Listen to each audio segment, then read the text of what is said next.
Welcome to Scary Stories. I'm your old pal Bigfoot. This one's gonna be 40 minutes or longer, I think, or I hope. We're gonna try doing a 40 to 50 minute show every other day for a while now, which is what you guys voted for in our recent poll. We're also gonna try to do shorts for each longer episode as well, to try to please the new algorithm that's just been introduced. In addition, I'm gonna try premiering the longer shows in a live stream format with chat and super chat hopefully enabled. That's another attempt to please the algorithm.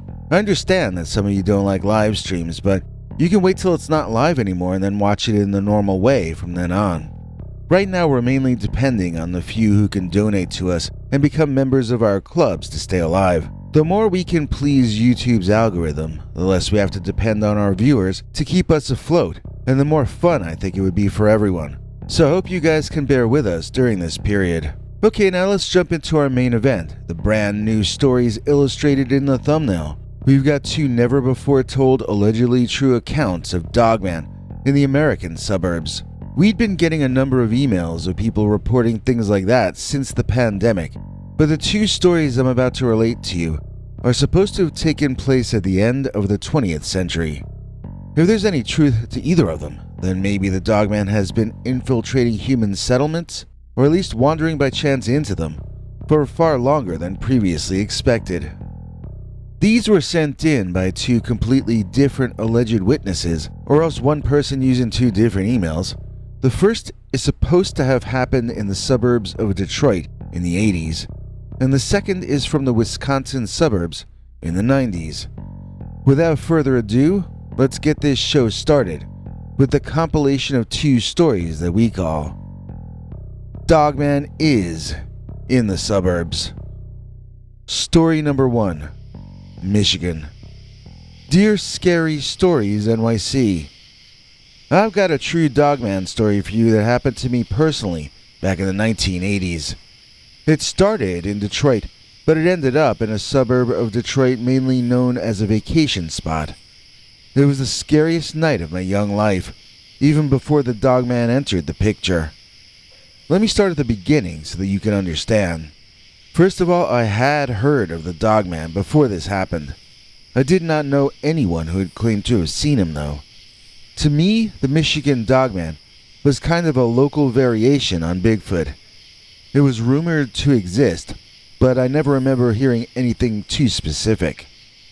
My parents never told me Dogman stories to scare me, but when I was a kid, the other kids would tell Dogman stories to scare each other. So I always sort of figured he was probably real, although I knew it might turn out to be like Santa or the Easter Bunny in the end. Now I know people who aren't from around here think that Detroit is Motown, and especially by that time in the later 80s that it was quite urban and so forth, but we suburban rockers used to like to drive into Detroit from Bloomfield Hills, which is a bit of a drive. That's where we'd go to see rock shows. I had 3 buddies with me piled into the car one night, and we were heading into the city to see, I think, the Gories and some other local punk or new wave or post-new wave or whatever I was supposed to call them kinds of bands. The show happened at Bookie's, which was down on West McNichols Road, south of Palmer Park. There's some Detroit Rock City nostalgia for you right there, but next comes some reality to tarnish the nostalgic image. After the show, we left the club loudly, wandering through the streets drunkenly, looking for where I parked the car. We were underage suburban kids with fake ID who thought we were badass punk rockers, but had never been in a real fight in our lives. We were loud and we were rowdy, but even more so because we were partially deaf from standing by a speaker all night while the bands played. When we found the car, there were some scary-looking guys sitting around near it on stairs in front of a doorway. One was leaning on the car's passenger side front door. I approached to ask politely for him to please move, but one of my buddies got smart and said something rude to this scary-looking guy. As though they had rehearsed this many times, all the other guys stood tall and turned in unison to face my obnoxious friend with unhappy looks on their faces. I got between the idiot and these guys and apologized for him, saying he had been drinking and he didn't know what he was saying. That seemed to calm the guys down a bit, But then my friend started saying that no, he was sober, and just basically contradicted everything I just said. We threw our moron friend into the back seat, jumped in the car, and I peeled out of there. There was a huge sense of relief to be driving away, glad that we had escaped unharmed. The guys ragged on the loudmouth in the back seat, and we could relax again. Then I noticed the entire bunch of those scary-looking dudes jumping into the car that had been parked behind us, and I felt instantly nauseous as I realized they were driving after us. Through the city streets we drove, with those guys behind us. It wasn't like a high-speed chase scene from Maniac Cop or anything like that. I mean, I took turns fast and I drove through a red light, I think, but mainly it was me driving and him driving, and nobody was doing any stunt driving maneuvers. Sort of a slow-speed chase. When we pulled onto Woodward Avenue over there, where they have the tall concrete walls on either side, then things started to go hairy. The gangbangers behind us were emboldened since there was so little traffic there. They would drive alongside us and shout things we couldn't understand. My friends were all freaking out and shouting louder than those other guys, believe me. Everyone had different advice as to what I should do, but the only thing I could do was steer better than I ever had before and be at one with that 1974 orange Ford Pinto station wagon that I had inherited from my Aunt Adelaide. I needed to tickle those gas and brake pedals in the way that I would later learn to make love to a woman. Sensitive, yet forceful. I was praying to be pulled over by a cop, but I guess they were all busy pulling other speeders off the roads because we never heard a single siren. When we got further out of the city, my friends were screaming at me to drive to any place except Bloomfield Hills. They didn't want those gangbangers finding out where we lived and messing with our families. We lived just to the north, so I decided to head to the northwest in the direction of the Proud Lake Recreation Area. In retrospect, it might have made more sense to drive to a police station where we could get help instead of driving out to the boonies in the middle of the night where the bad guys had a distinct advantage. My only defense for making that decision is that I was, I guess, around 20 at the time. I was scared, and all my friends were screaming different things in my ears all at once. Somehow we found ourselves on Glengarry Road, way out there. It's right by Proud Lake, and there was no other traffic that time of night except me driving way over the speed limit, and the car full of gangbanger lunatics behind us, keeping pace the entire way. So I admit I had no plan, and things were looking pretty grim for the entire bunch of us. And then, the scariest thing I ever saw jumped out of the foliage on one side and into clear view of my headlights. It was too close to stop, and for me, all of the universe slowed to a crawl around me. I felt like I had returned to visit that moment in time, rather than being a participant in it for the first time. It isn't like I was out of body, but it was more like the view through my eyes was only one option. I think I was in shock because I couldn't see how to avoid hitting into this living nightmare that I was seeing in front of me, standing in the middle of the road. I had nearly forever in that moment to study the strange beast, and even so, it was hard to look at him. No matter where I moved my point of attention to view him, he would turn and look back at me. He could see me looking at him even when I wasn't looking from my body. And it didn't matter how fast my consciousness darted from one point in space to another. His eyes followed my movements. I don't know if this was all hallucination, because I thought I was about to crash, but it sure felt real. The thing whose eyes were following mine was a great beast, but with an intelligence behind its completely dilated, front-facing animal eyes. It looked at me with 3D binocular vision because, like humans, he was designed by the Creator to kill and to eat meat. This creature had not become denatured the way most of humanity has, though. This animal I was looking at was walking death. It wasn't till the next day when we were talking about it that any of us referred to the creature as a Dogman. And when my friend said that, it suddenly all made sense to me. And I realized that was what we had almost crashed into. It was the Michigan Dogman. I hadn't expected to see it standing up like a man, although I had heard of the Dogman being described as a werewolf before. I guess I was seeing the American Werewolf in London in my mind, and he always stayed down on all fours as far as I can remember. In retrospect, the head looked 100% canine, with even larger fangs than a usual canine would have. In that moment, all I knew was that it made no sense. It made me even more nauseous on a night when my nervous stomach was really being put to the test. So it was a Dogman, a very tall, pointy-eared Dogman beastman blocking the road in front of me. I swerved to the right, and the Dogman jumped forward toward our left. We missed each other, but the car spun out underneath me, and we found ourselves looking at something different every second until the car came to a halt well down the highway, facing back the way we came. And that was where we saw those gangbangers swerve left across the other service lane there, and then crash through the metal barrier into the drink somewhere below. You know, a part of me said we should go over and see if those guys were all right, or if they needed rescuing. I took that part of myself, I gagged him, I tied him up, and I shoved him in the trunk. Then I made a U-turn and I drove out of there. It took forever to figure out how to get home from that location, but the danger of the evening was over. So, Dogman has been around for some time, at least here in Michigan. Story number 2.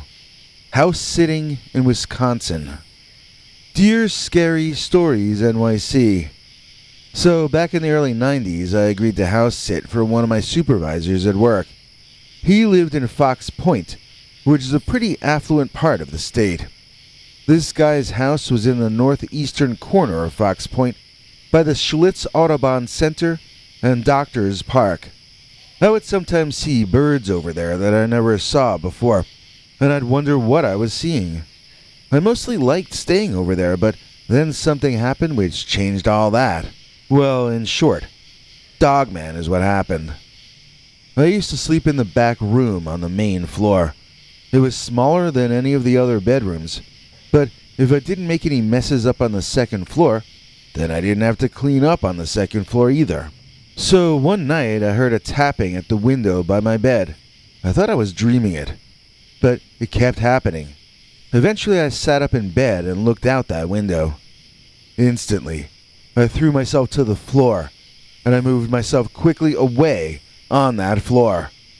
I had been directly on the other side of the glass from some kind of an upright werewolf.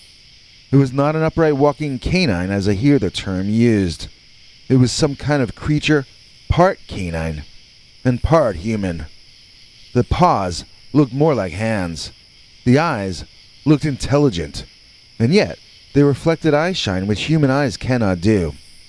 It had ears standing up like a dog on top of its head, but that head was on top of broad, man-like, hairy shoulders. Its form looked like a man, but it was covered in fur, and it had a canine head. I couldn't deal with it staring at me, so I ran from the room, locked the room door from the outside, and ran upstairs to sleep in one of the larger bedrooms. The next morning, I contacted my supervisor at work and I asked him if he could find anyone else to replace me. I forget what excuse I gave him. I know I didn't tell him that there had been a werewolf knocking on my bedroom window. He begged me to stay, and promised things to me too, so I finished watching his house, but I stayed upstairs after dark for the rest of the time out there, and I never agreed to go back out there ever again. And that was the only cryptid experience I've ever had. Mad respect to Mr. Fred Gilbert. When we asked for help, he said, "I Wilbert. Forget about everything else that I said. If you want a great EP, look to Fred." Please join us in thanking today's executive producer, Fred Gilbert. He bought me breakfast today. See, Mr. Gilbert is a $7 member of our PayPal subscribers club, and PayPal sends me the money immediately. I don't have to wait weeks for it, as with most other donation services. And the money from that club either goes into the channel or buying me breakfast so that I'm still alive to do the channel, which is nearly as important. Lately, if it weren't for the generosity of you guys, I'm not sure what we would do. Probably something other than this, I guess. So, we cannot thank you guys enough, that is for certain. Here to fill in the deets is international TV spokesmongrel Henry Lee Dogman. Hank? Cryptid Battle at Dawn. Yo, what's up? Writing to you from Weird, Pennsylvania, with a real-life sighting of two cryptids trying to beat the crap out of each other. I was with my friend who told me to call him Johnny Mystery in this, because he's kind of an idiot. Johnny and I were hiking and camping in the Allegheny National Forest in PA. Hike a few hours each day, look for a great camping spot, then settle back into the serious business of relaxing in nature. I'll get straight to the night that you'd be interested in. We were both having trouble sleeping because of the sounds we kept hearing coming from the woods. I mean, it would sound normal for a while, with crickets and other night sounds. But then all of a sudden, there would be an animal howl that would curl your toenails. Then it could be 5 minutes later or 25, but eventually, you'd hear another really horrible sound from a slightly different location. Neither of us could tell what kind of animal would make those noises, and we couldn't tell if that thing was either threatening to kill something, or if it was the one being killed. Now, I'm very straight, but I welcomed Johnny into my tent that night, as it felt slightly less absolutely terrifying with him there. The two of us were shivering like kids. We were that scared. Each time another animal cry came, it was from a different direction, and each time, it was a little bit closer. Johnny insisted that there were two different animals, and he seemed sure of it. I still couldn't even tell what I was hearing, but Johnny said one of them is different from the other. He said they might be canine, or they might be apes, because to him both sound similar to each other when they get stressed. It turns out he was 100% correct, but we didn't find that out just yet. At the first crack of dawn, we packed up to leave. We hadn't heard any terrible sounds for a while, so we hoped that whatever had been whooping it up was nocturnal, and now heading for a full day of slumber. I was so tired I hadn't slept at all. I felt like I was gonna collapse right there on the spot. When we entered the forest to head back to a more civilized part of the park, it was still pretty dark out. Under there, it was pitch dark like night, and we actually had to break out our flashlights and watch where we were going that way. Because our lights were pointed down most of the time to avoid tripping, we weren't really looking around very much. As long as we stayed on the path, we would get out of this situation, and the way to make sure you stayed on the path in the dark was to shine your light downward and to watch where you were going. Every so often the ground would shake, and we would give each other a silent look. I don't think there are earthquakes in Pennsylvania, but that is what it felt like. Very low rumblings in the ground, very quickly over. One time it lifted me right off the ground for a moment, which was quite surprising. I just wanted to get out of that crazy park and go home to watch a movie or something.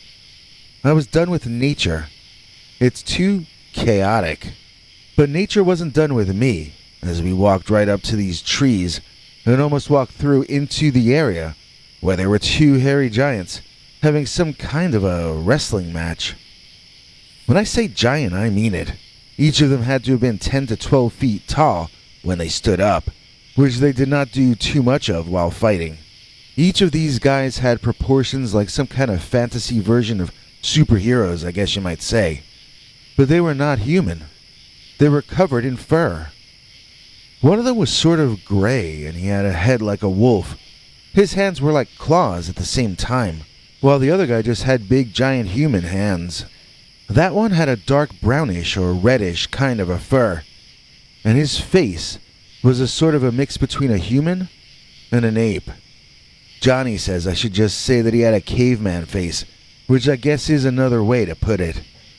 That one I will call a Sasquatch or Bigfoot, even though it really didn't look exactly like I had been expecting a Bigfoot to look. It didn't look like Patty, that's for certain, but it was incredibly large.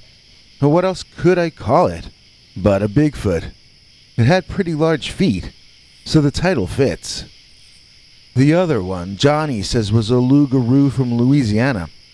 But why couldn't it have been a Michigan Dogman or a Wisconsin werewolf? Both of those places are closer to PA than New Orleans, aren't they? I'm not good at geography, but it seems like the Midwest is closer to me. So we ducked down to watch what the heck was going on here. The Bigfoot grabbed the canine one around the waist and started spinning in a circle. As he got faster, turning around and around, his grip on the Dogman shifted from his waist to his knees to his ankles. Then, when he was going as fast as he could, the Bigfoot released his grip on the Dogman, and off he flew, head first, into a very large, old tree. The ground underneath us reverberated so strongly that we almost lost our balance. These were what was making it feel as though an earthquake was happening. The Dogman shook off the pain it must have received from slamming backward into a tree in literally seconds. Then he screamed a series of high-pitched, yelping noises before springing forward at the unguarded throat of the Sasquatch. The furious canine and the Bigfoot fell backward, with the Squatch letting out the most horrible sound I had ever heard when he finally crash-landed. So these were the ones who had been keeping us up all night. I have to say, having faces to attach to those sounds did not make it feel any better. If anything, this was far worse than anything I would have ever imagined. Obviously, Johnny literally guessed canine and ape earlier on, but I think he just got lucky. And I don't think he really expected to find a Bigfoot and a werewolf trying to skin each other alive on our way out of the forest.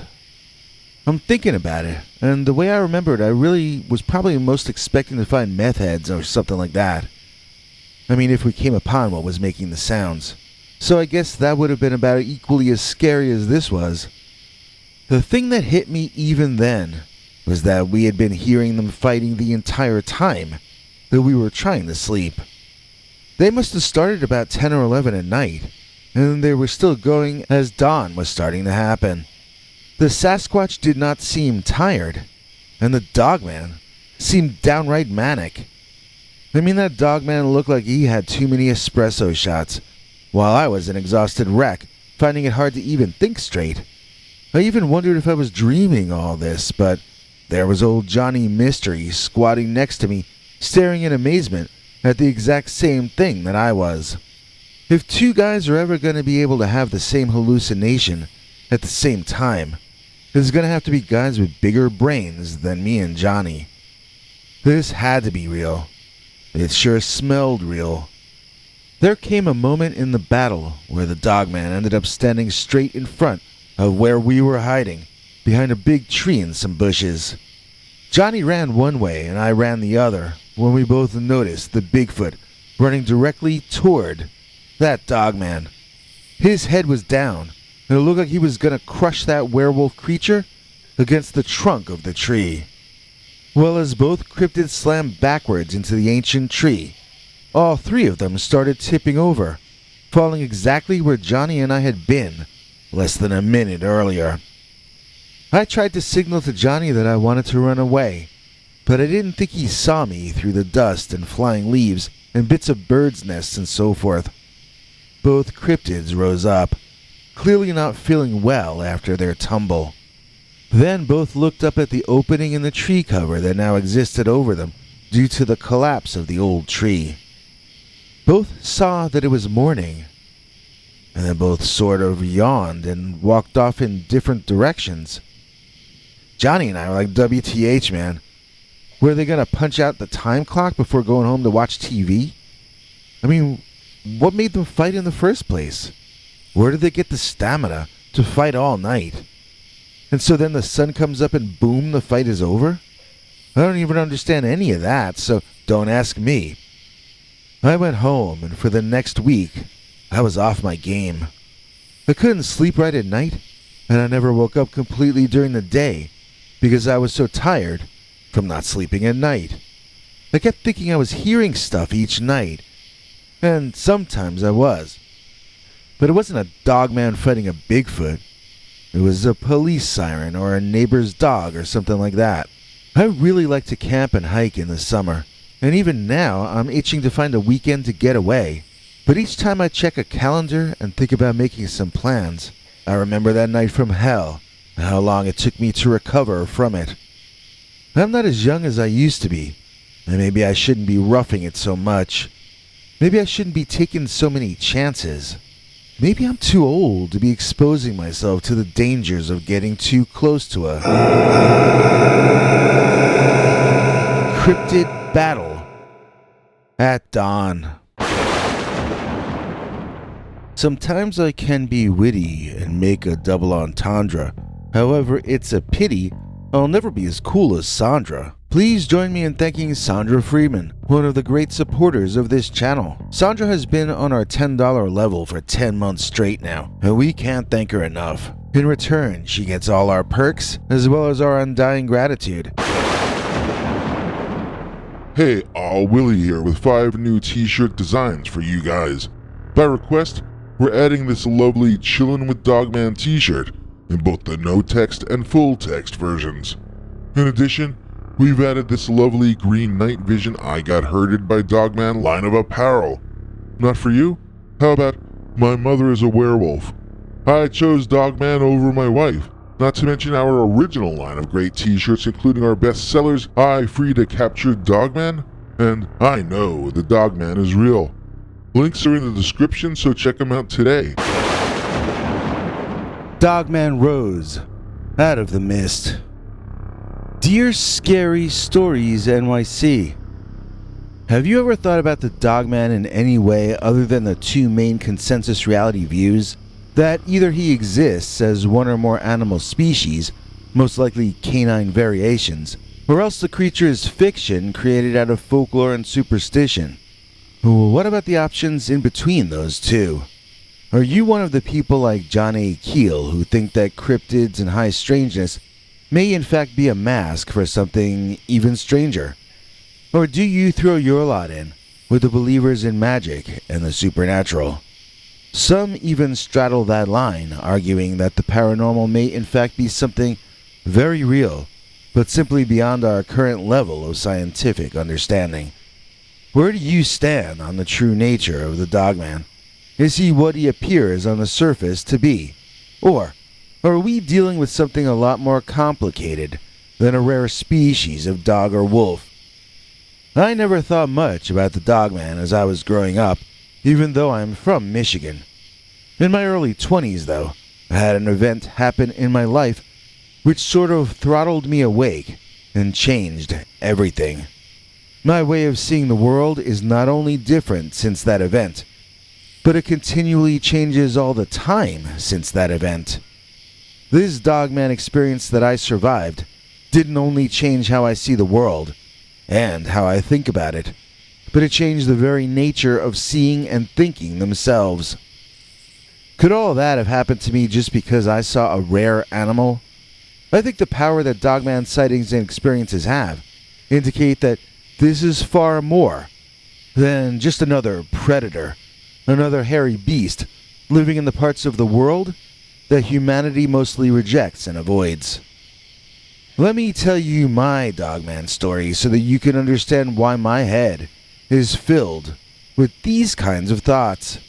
I had a girlfriend once. I guess this would have been back in the early 1990s.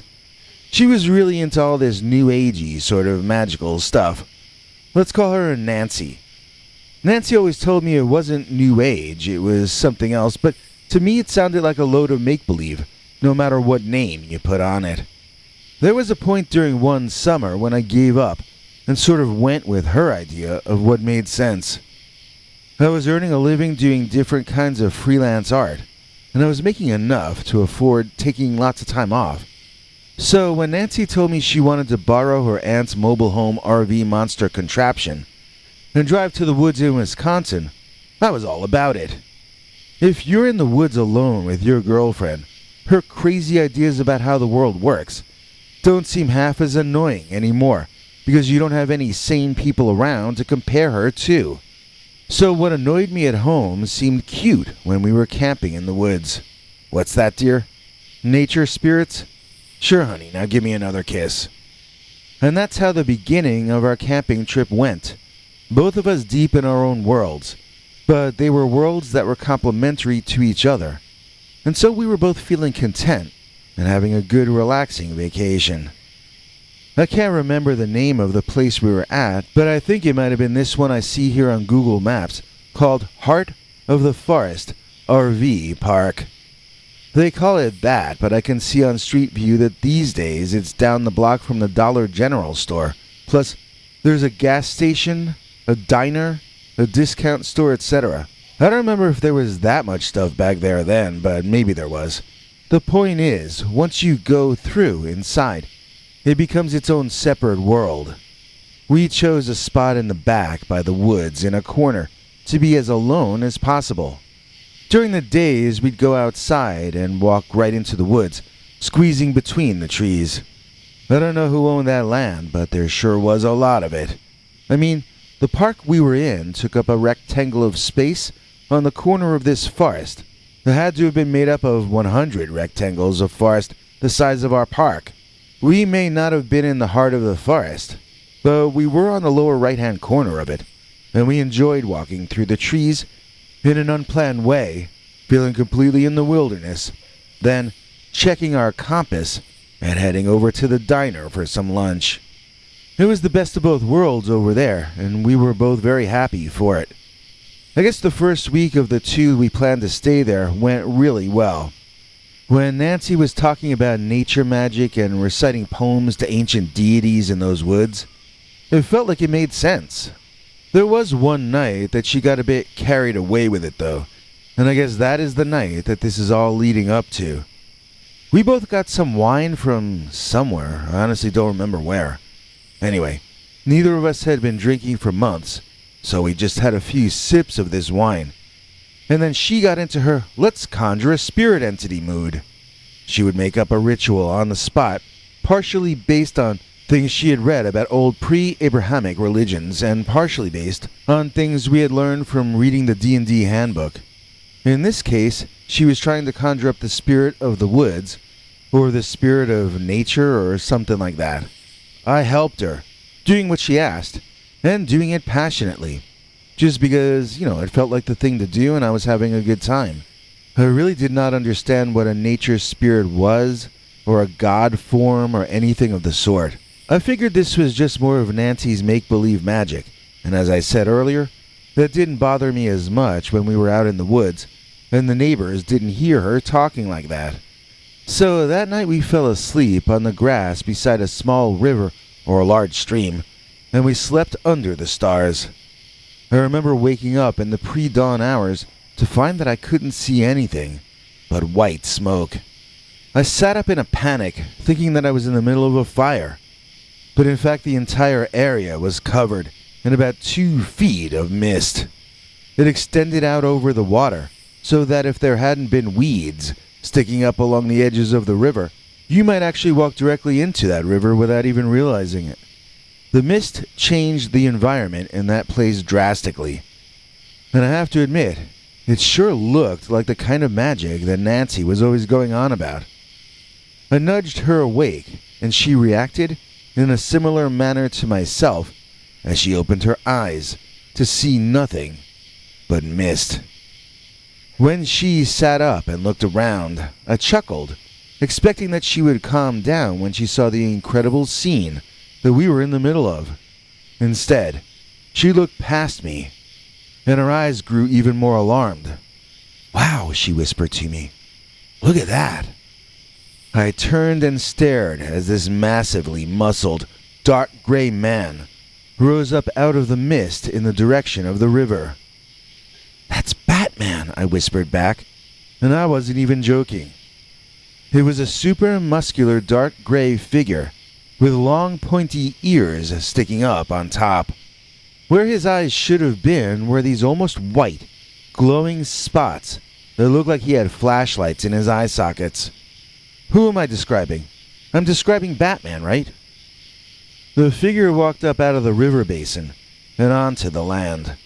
I could hear water sloshing, but I never saw it through the thick mist. The ears moved, so we could see it was an animal man, an upright walking animal. Those ears weren't part of a costume. They provided him with the sense of hearing. Those eyes were not lights. They were actually the organs that provided him with sight. This is all assuming that it was in fact physical, and not an illusion, or a residual haunting or some such thing. In most of the Dogman stories I've heard on your channel, it seems to me that the Dogman are very interested in the humans they come across. Sometimes they run away. Sometimes they become threatening. Sometimes they steal a hunter's kill. Sometimes they become obsessed and follow a person home. In our case, it's true that we did not actively attempt to draw attention to ourselves, but, on the other hand, we were not hiding from the Beastman either.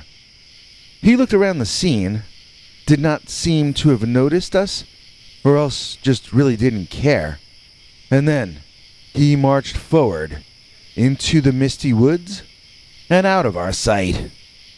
We actually sat there for a while, letting him go, because he was walking in the same general direction we were going to need to walk in order to get back to our trailer, or to go get some breakfast at the restaurant, either way. So we let that Dogman get a good long head start, while we discussed what had just happened, sitting on the grass, with the mist swirling up around our bellies and our chests. We had asked to see the spirit of nature, I pointed out, and Nancy objected. I thought that had to have been what that creature was. Nancy said no, it was some kind of a Bigfoot dog, not a nature spirit. I asked her what a nature spirit was supposed to look like, and I guess from her answer, she was expecting Fabio, or some hot guy from the cover of a romance novel, with long hair down his back, and maybe some cloven hooves down below. I asked her why what we saw couldn't have been some sort of nature deity, and she didn't have an answer at all for me, except to not let me put my arm around her any longer. That meant I had won the argument, but I had gotten demoted to the doghouse anyway. It would be trivializing our lives to say that the disagreement over the Dogman was what led to our breakup, but it would only be slightly trivializing it, to be honest. We were both kind of hard-headed and stubborn, and we both wanted to run the relationship, so we soon drifted apart. Well, it took a full year to break up, really, but considering how codependent we were, that was a pretty quick split. After that, Nancy's period of tarot cards and incantations slowed to a halt, and she became a cog in the machine of the same big business she used to be opposed to. I, on the other hand, became very interested in alternative ways of thinking. I am fascinated to this day with cryptids, but only as part of a much bigger picture of the world. Maybe some of them are merely undiscovered animals. I don't think the one I saw was, though. I think what I saw was proof that there are other natural intelligences in this world. It was proof that humans are not the only creatures or entities who can think and who have power in this world. I keep studying so that I can one day prove this assertion, but I already know deep down that this is true. I've known it from the depth of my soul, ever since that morning that I watched as Dogman rose out of the mist. This episode is brought to you by all of you. Please buy a t-shirt or something. We're dying over here. Thanks. Bye. Dogman and the Inexplicable Fires. Dear Scary Stories NYC, I've got a multi-generational kind of a story about the Dogman. I was not the first in my family or my community to see him. In fact, my own sighting happened sort of toward the end of a flap of Dogman experiences which plagued my town and my father's hometown before me. In a lot of ways, the sightings I'm about to tell you are a lot like other Midwest Dogman narratives. In other ways, though, I think you'll find them quite unique. When I was young, in Tigerton, Wisconsin, I heard a story about the Dogman that stretched back to my father's youth. He lived further south in Ripon when he was a boy, and according to him, there was a secret side to a famous historical hotel fire that involved the Dogman. Interestingly, we had a rash of inexplicable fires during my childhood too, which also happened in the middle of people I knew seeing something that must have been the Dogman. I had one Dogman experience myself during that period that I will tell you about, which also involved a strange fire. Whenever I hear about the Dogman, I look for a fire angle to the story, but outside of encounters that people I know personally have told me about, I've never seen anything like this being repeated by others. Could these fires have just been coincidentally or tangentially related to the Dogman? Maybe the Dogman caused them, or maybe he had nothing to do with them at all, other than happening to be nearby. Or what if there are a percentage of Dogmen who are pyromaniacs, and that family line lives in Wisconsin? I'll lay out all my information, and then you can tell me, I suppose. So, my father told me that in the winter of 1948, leading into 1949, he saw the Wisconsin Dogman. He described it as a mix between a giant dog and a lion, and he said it had long, crazy hair. It was not a werewolf-type Dogman. It was a large, four-legged creature, bigger than a man. But in his mind, it was the same thing as the modern upright canines that people report these days. I would ask him about that. If your generation saw the Dogman as a four-legged giant dog, why do you think that's the same thing as the modern upright werewolf-type creatures that people claim to see these days? And he would just look at me like I was crazy. That was what the Dogman looked like back then. But since then, he's taken to walking upright, that's all. Dad didn't think that even needed any explanation at all, but it still makes no sense to me. Could a four-legged species evolve to become bipedal in one generation? I guess maybe, but it sure seems unlikely. My dad's dad was native, and he inherited this way of seeing the world in mythic terms that I have not quite ever fully grasped. Like, any Dogman to him is Dogman. It's the same one. It could be a four-legged Dogman he saw in 1948, or it could be the upright walking canine that I saw many years later. But to Dad, we both met Dogman, you know? So, I have this tendency to do that a bit also. I call the Dogman I saw the Dogman, as well, as though that were his name, and he was the only one of his kind.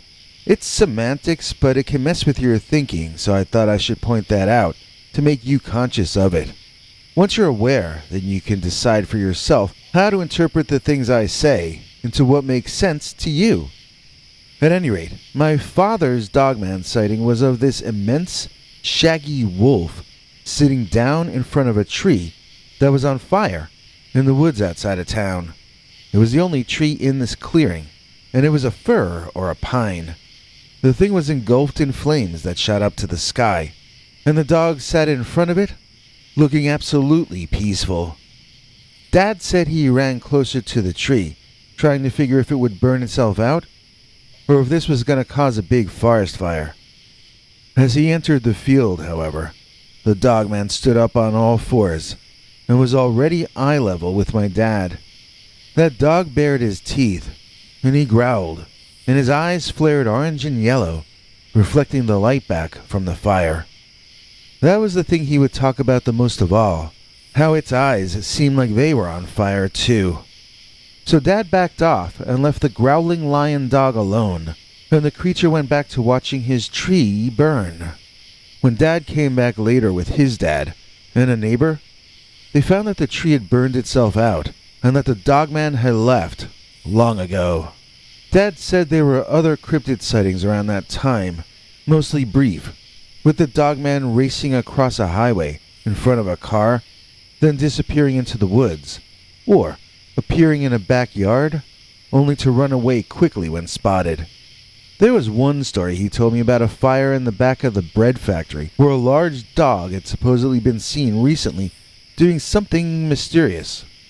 There were other brush fires and backyard fires that the neighbors were becoming unnerved by. One of Dad's friends had a theory that the atmosphere was crystallizing and becoming like a magnifying glass, thereby turning the sun's rays deadly. When people are scared and they don't have answers, they'll just make some answers up. All of these small fires seemed to my dad to be related to the Dogman, and when the Grandview Hotel burned down too fast for the fire department to even get there, my dad felt he knew who was responsible. It was right at the beginning of 1949 when the Grandview Hotel burned to the ground. Besides the church steeples, the Grandview had been the tallest landmark in the area. It stood, made of old drying wood, for 77 years, until that winter of the Dogman and the strange inexplicable fires. The Grandview was not on the edge of town. It was in the heart of downtown. I forget if Dad said they built the new city hall or the new police headquarters over the remains of the Grandview, but the point is that even now the spot where it stood is recognized as the center of Ripon, Wisconsin. To see the most iconic building in your town disappear in under an hour hit the people of that area and that generation in a way that was sort of a microcosm of the way New Yorkers must have felt on 9/11. A big part of your everyday life, something that you would see from any place in town, something you could use to figure out what direction you needed to walk in, a true landmark of your area and of your culture, suddenly not existing anymore. It's an unnerving reminder of how finite life is, and how we can never take anything in life for granted. And to my dad, it told him that the Dogman was a more powerful entity than he had previously thought. Dad said he knew the Dogman was a nature spirit, that in Western terms it might almost be thought of as a kind of a pagan deity. But Dad didn't know how evil the creature could be or how powerful it was, until the Grandview Hotel disappeared one morning while he was still sleeping. By the time he reached the site later that morning, it was only smoking rubble, and a lot of people crying over those lost in the fire. The Dogman became something truly nightmarish to my father, as he saw the crying mothers and families there that morning. And this was in the heart of downtown, so the Dogman's power is not limited to the wilderness. Maybe the pine tree he saw burned down was only practice for the Dogman.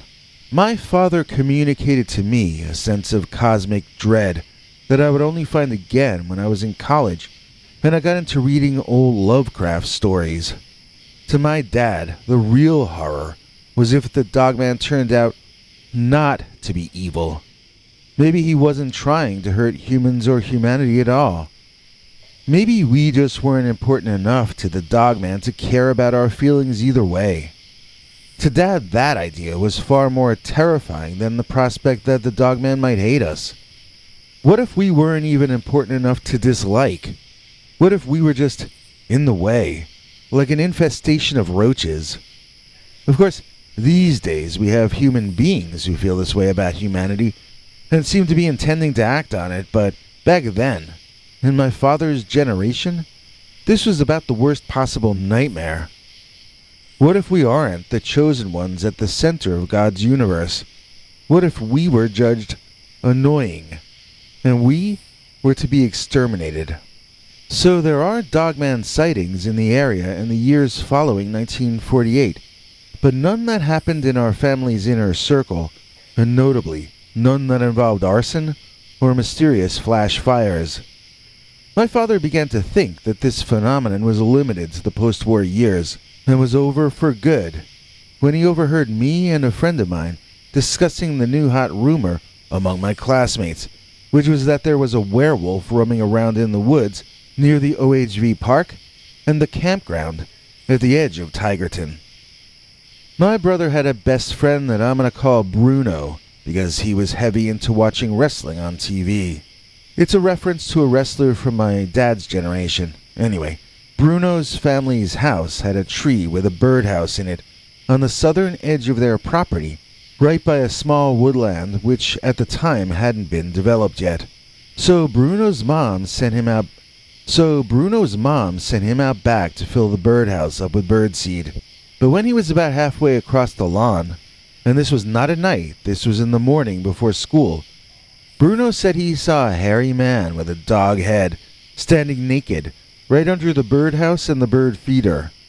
Well, he turned around and went back into the house to tell his parents what he'd seen, and when they all came back outside with him, the werewolf was gone. But the birdhouse was in flames. While putting out the fire with a garden hose, his parents screamed that it was some creeper in a werewolf costume, and it didn't matter how much Bruno insisted that he saw some kind of animal. He said it couldn't have been a costume because of the way the legs were shaped. Those weren't human legs. He wasn't close enough to see muscles moving under the fur or anything like that.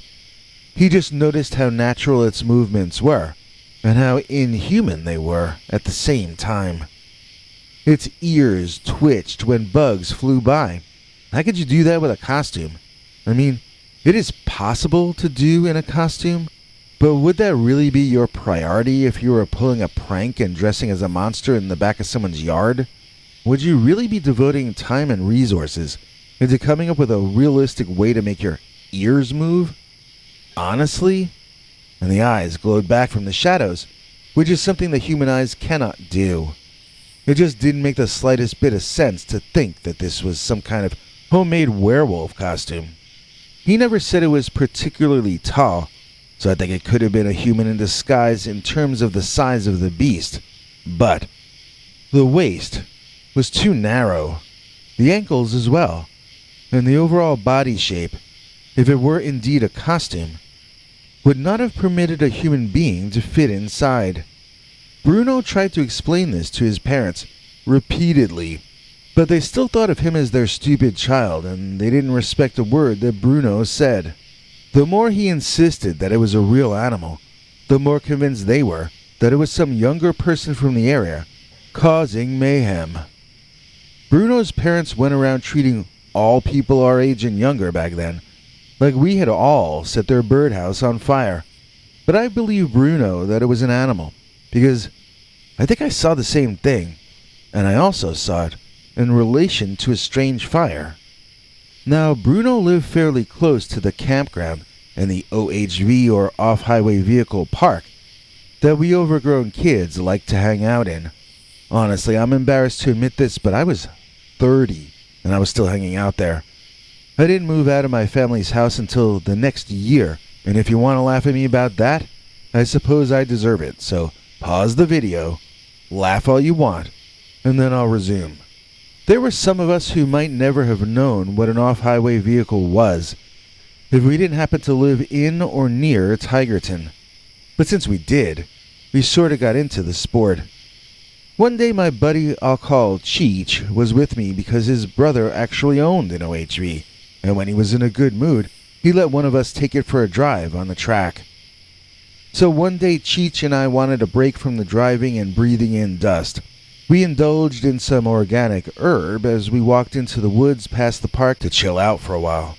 We thought we saw a weird flickering light ahead through the trees, and there was something strange and unearthly about it.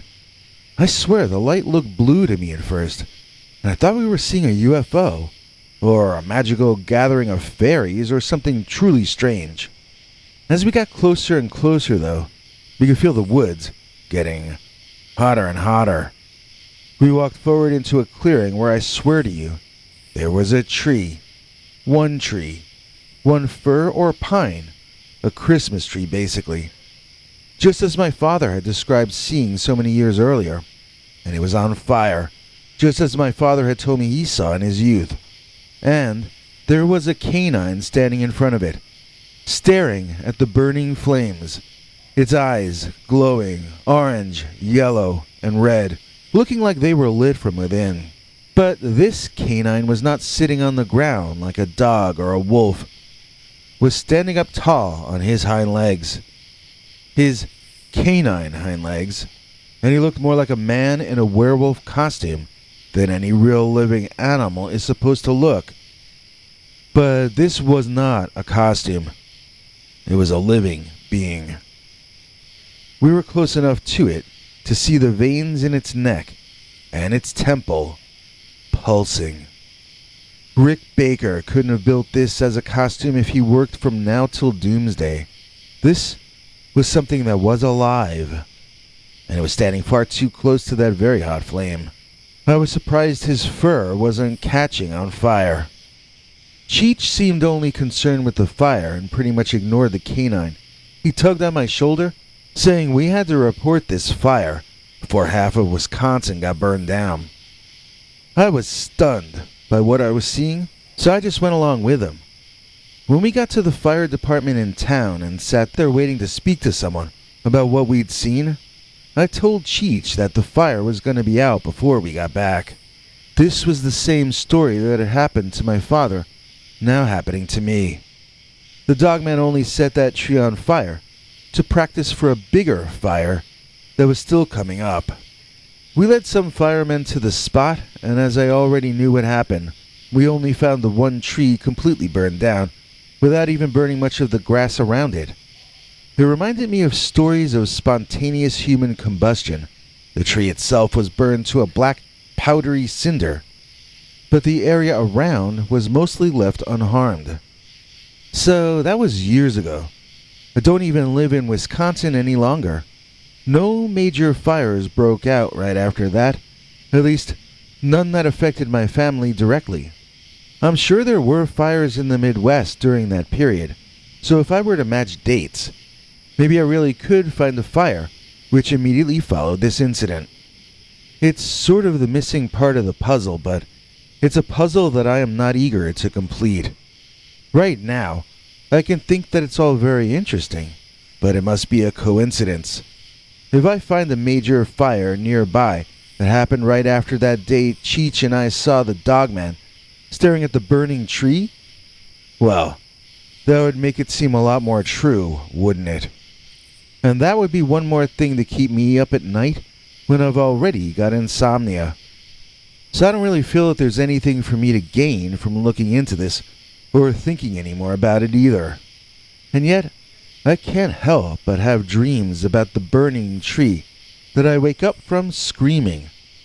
My nightmares seem to usually be about things burning down. That's my greatest fear, you know. And I can't help but think that all of this is somehow related to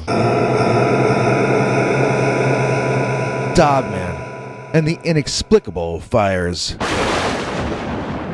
What was that, I hear you say? What was that in the USA? You know you've hit it out of the park when you spell your name with 3 question marks. Please join me in thanking our newest channel member, What Was That?, who has some spooky videos on their channel that you might want to check out. What Was That gets to see our weekly secret uncensored episodes for only 99 cents a month. That's 25 cents per secret uncensored video. We have other perks at higher levels, but all it takes to get your feet wet and help us stay alive is 99 cents per month. Here to fill in the rest of the deets is our international TV spokesmongrel, Henry Lee Dogman. Hank. Thanks, Biggie. And thanks to all of you for watching this far. If you liked it, please click like. If you'd like to see more of our work, please subscribe. And also click that bell icon if you'd like to be notified when we put out a new episode. To become an executive producer, you can donate to us through the thanks button under each of our videos or through our paypal.me/PeterBernard209 page. To receive cool perks like secret uncensored Dogman episodes far too wild to ever run on this channel, you can become a YouTube channel member by clicking the join button, or join our PayPal subscribers club at peterbernard.com. Joining either at the $3 a month level or above gets you access to our over 25 hours of secret uncensored Dogman stories available nowhere else. Do you have a scary story about Dogman or some other kind of high strangeness that happened to you? Let us know by emailing us at scarystoriesnyc@gmail.com or by leaving us a voicemail message at 804-LA-SCARY. You may need to call back on that when it cuts off after I think 3 minutes. And if you don't want to do any of that stuff, thank you for simply watching to the end. Good night, and have a scary tomorrow.